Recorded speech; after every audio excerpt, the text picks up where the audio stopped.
Hello everyone, this is our class on real analysis.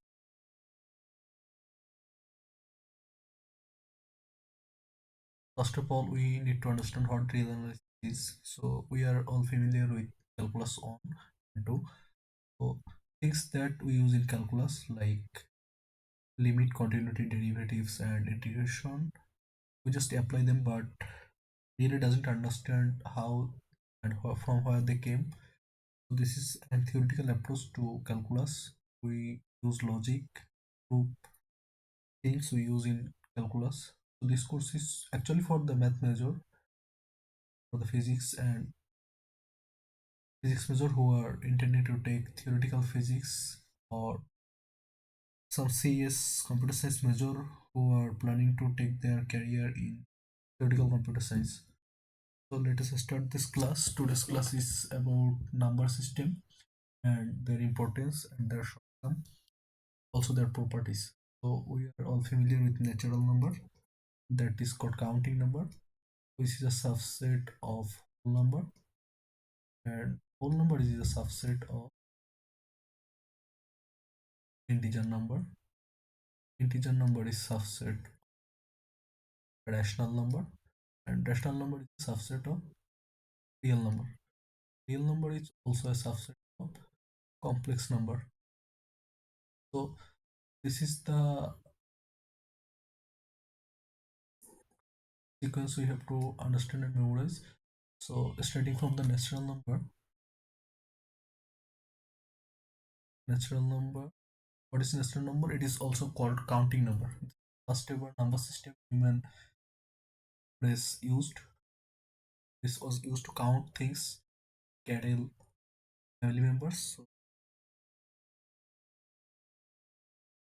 and so on. Then in this natural number, you can perform addition. So you can add 1 and 2, 2 and 3, 3 and 4. That is closed under this set. But there is no additive identity. What is additive identity? Additive identity is something, let uh, A be an element of natural number. So if there exists an element E, for who is A plus E is equal to A can be any element of natural number. Then E is called additive identity. So there is no additive identity, because if you add 1 plus 2, that comes 3. So we need a 0. 1 plus 0 equal to 1. 2 plus 0 equal to 2. So to have an additive identity,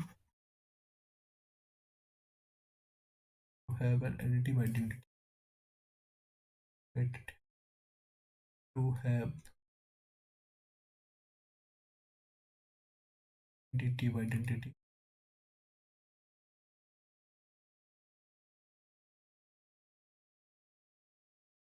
we introduce whole number, which is 0, 1,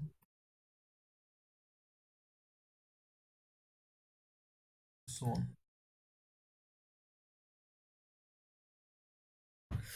But,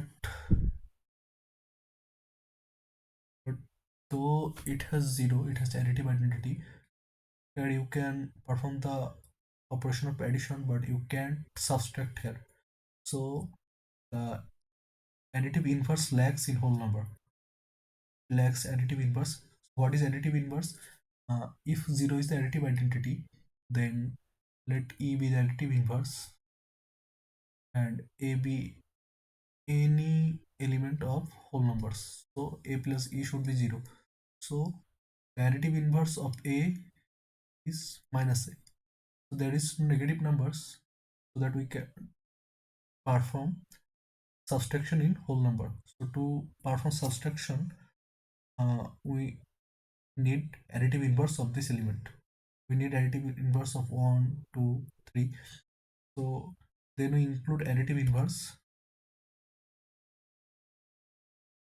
to include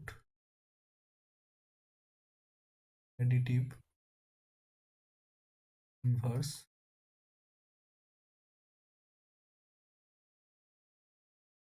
We introduce integer number. Sorry.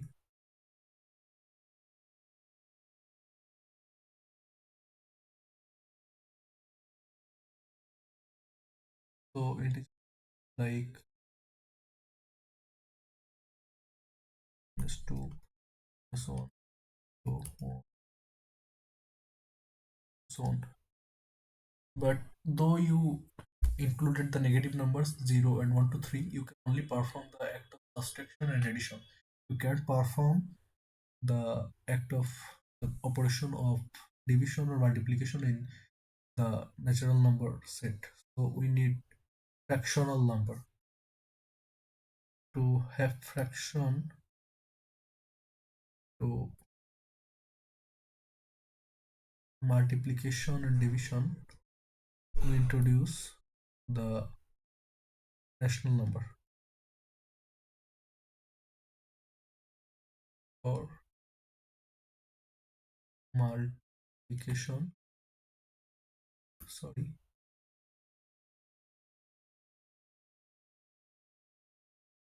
and division, which is,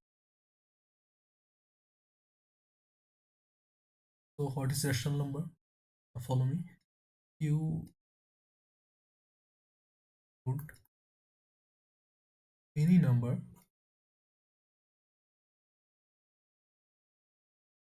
that can be written as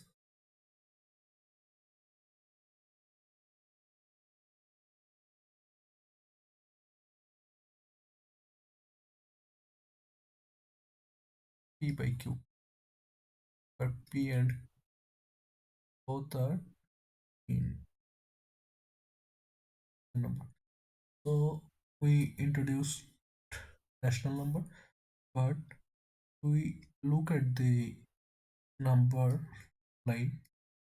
Here is 0, minus on 3, on 2, 3. We almost cover all this area, cover all this area, and the line became almost continuous. But there is some gap here. There is some number like pi, which you can never write as p by q.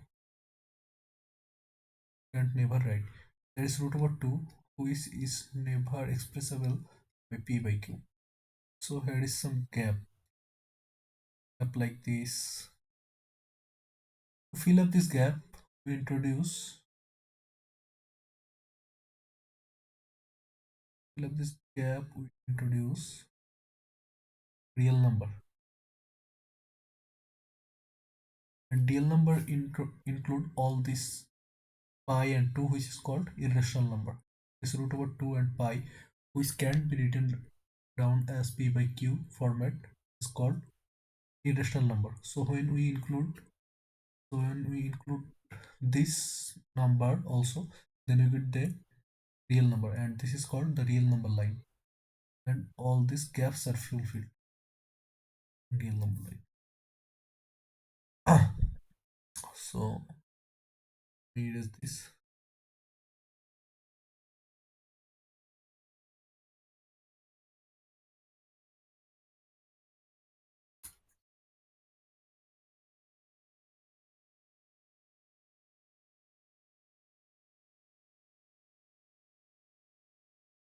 So in real number there is exist every number, and amazing fact about the real number line is in any 2 point of this line, between any 2 point of this line, let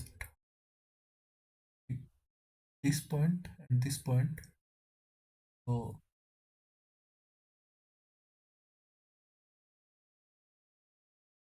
zoom in and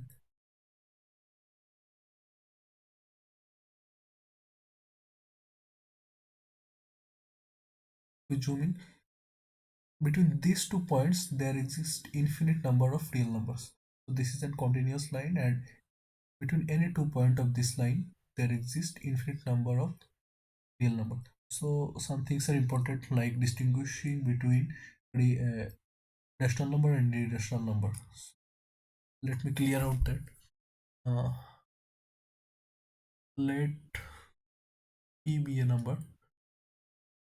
So if p equal 1.3333456 and this sequence terminate here, this is a rational number. P equal 1.33333, this never terminate, continues, but there is a pattern which is repeating. Here you can see 333. This is a repeating pattern. You can find a pattern that repeats, then it's also a rational number. But some number like pi, 3.1416, and so on, this never ending sequence, and none of this number repeat. So this is a irrational number.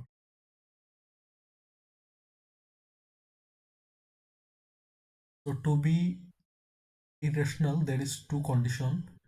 The I can write this: to be irrational,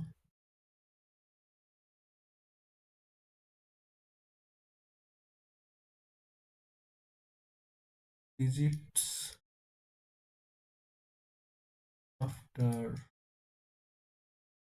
decimal point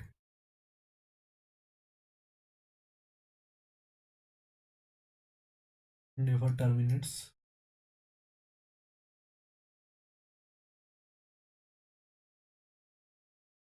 and there is no repeating pattern.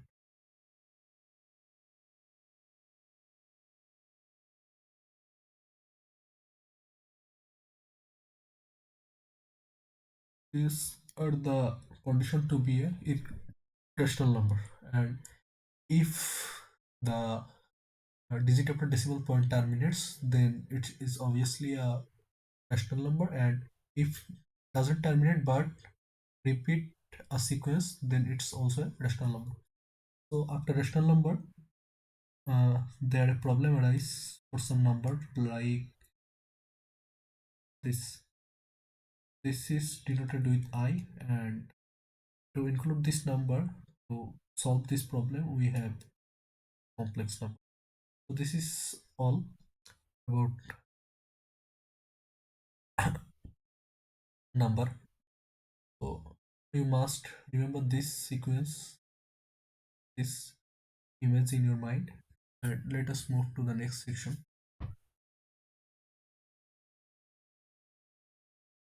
Now we are all introduced with this number. So this is an irrational number.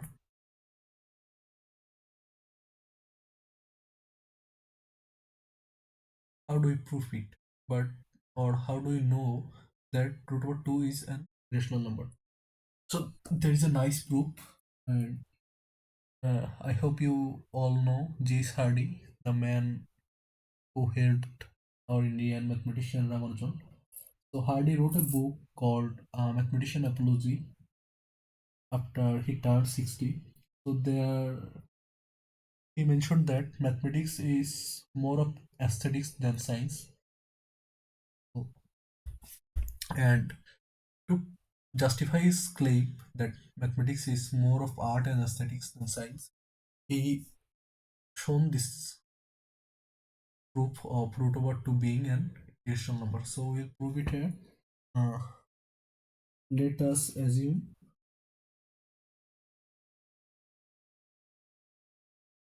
root over 2 is a rational number. This is called proof by contradiction. We'll assume something, and then after time we'll show that our assumption is wrong, and thus we prove it. This is called proof by contradiction. So uh, let us assume, let assume root over 2 a rational number.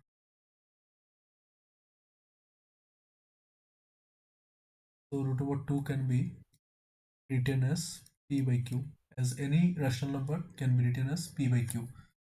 So here p and q, p q has no common factor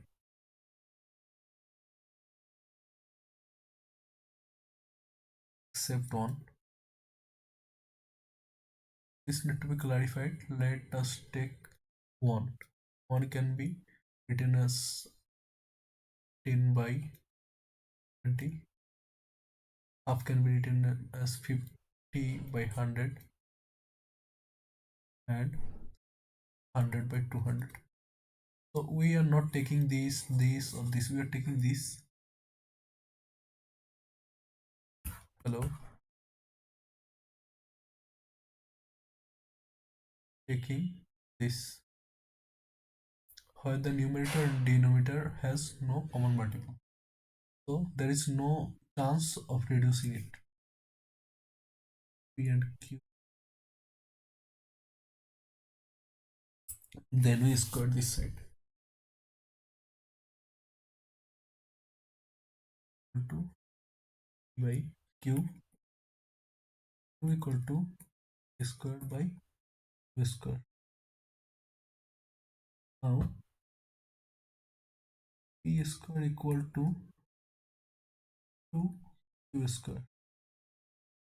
As 2 is a factor of P square, so P square is a even number.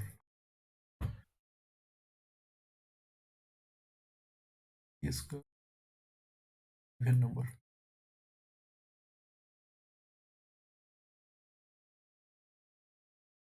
And any even number can be factored by 2.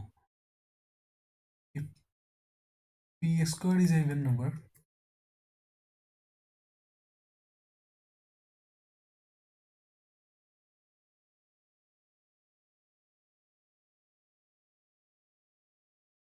then P is also a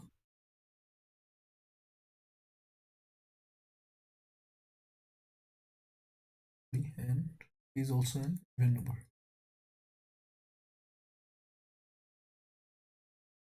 You may ask how. So let's take any number P, as it is an even number. So you can write it 2 into m, and if you square it, 4 m square, which is 2 m square. So P square is a even number, then P is also a even number. So P square is a even number. We write P as 2m, we square it, 2q square, 4m square equal to q square.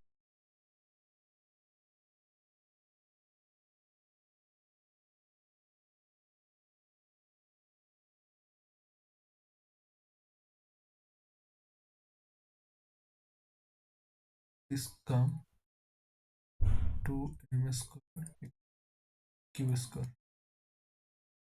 So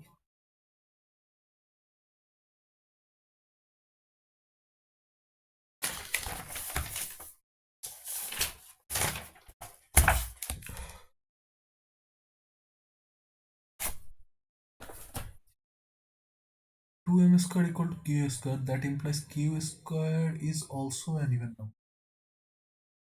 Implies q square is an even number.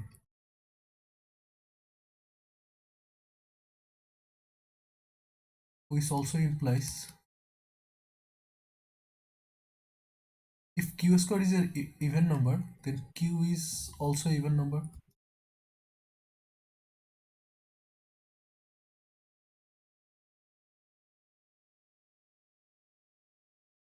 But if q is a even number,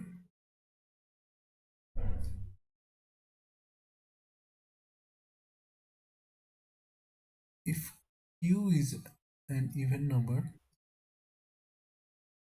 and we see here p is also an even number, p is an even number, then they have 2 as common factor, which contradicts our first statement that we gave here. Thus, we can prove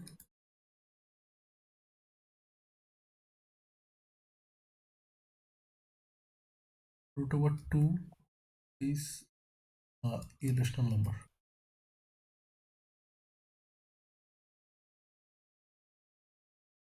Because it can never be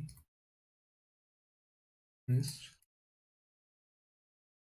as p by q. So this is a little bit messy, but I hope you understood that. Let me recheck.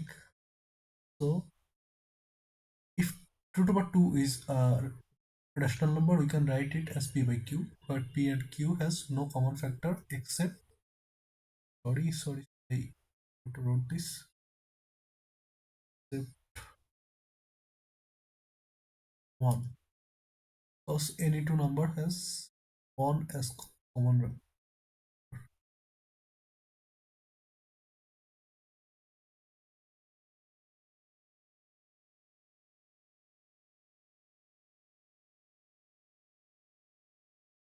But when you go through the process, we can see that if we write p by q, if you write over 2 as p by q, then p and q uh, both becomes even numbers. So even number always has 2 as their common factor. Thus, the statement contradicts, and we can analyze that root over 2 can be written as p by q.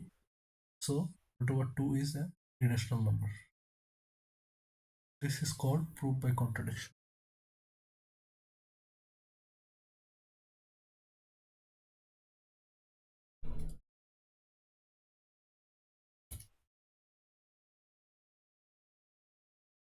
Thank you. This is my first class with this digital board or Microsoft Whiteboard. Sorry for the inconvenience. It was quite hard for me, but I hope to improve next class. Thank you all.